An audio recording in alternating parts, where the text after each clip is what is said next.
So, supposedly, yung primary materials natin is ribbon, diba? I told you to use ribbon, but you are free to use paper, especially kung mahihirapan kayo. And, again, use at least, gumamit talaga kayo ng 4 na kulay ng ribbon. But I have here 4 strips of paper. So, ito yung gagamitin natin. First, yung gagawin natin is, actually, you can use glue. But I don't have glue. So, gumamit na lang ako ng stick glue with the use of glue gun. So, first, ito yung unang gawin natin. Idikit muna natin yung first one. So, next is yung the other one. I hope you can bear with me. Next. Insert nyo to dyan. You already know. Take me. Oh my God. It's so messy. Okay.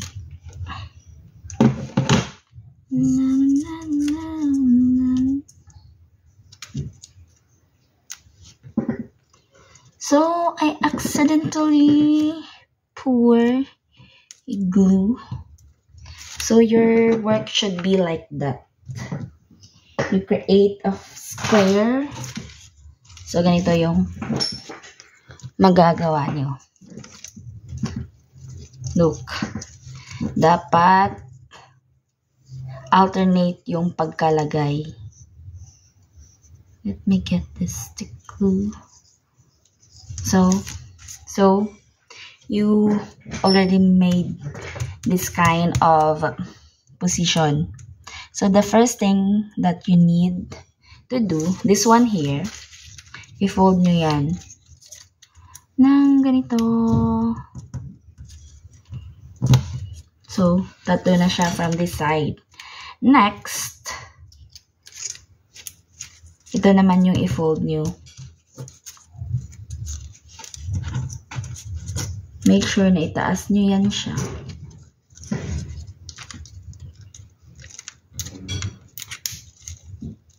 So, yan yung magiging itsura niya. Then, paulit-ulit nyo lang siyang gagawin.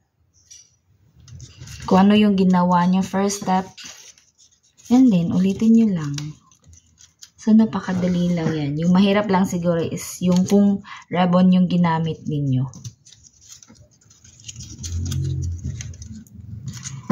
I already love again. From that, ilabas mo yan, fold this, yung isa. So, ayan. Then, continue until matapos na yung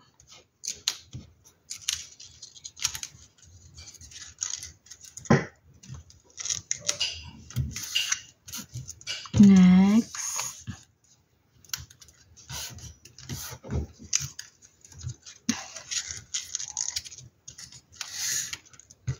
If you are using ribbon, ito lang din yung process niya. Pero, for some, mahirap pag ribbon yung ginamit kasi smooth yung ribbon. Mahirap siyang itupi, mahirap siyang i-fold. So, some prefer na paper na lang. So, it's okay if you are using paper para mas, as a beginner. Ulit-ulit nyo lang siyang gagawin hanggang maubos yung paper. Hanggang ma-fold nyo lahat na walang matitira. I hope you get it. I'm already up. Then, that's it. It's almost done. Diba? Ang dali lang niya. So, that's how you make a bookmark. Pero hindi pa yan tapos. Wait. So, to level your bookmark, you need to cut this area. And it's up to you kung paano nyo siya i-cut according to your own style. Para level siya. And then, make sure na i-glue nyo yan.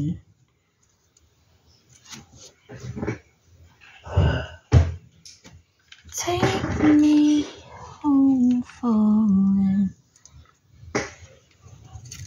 I'm sorry kung late ko na to na-upload because whole day walang kuryente.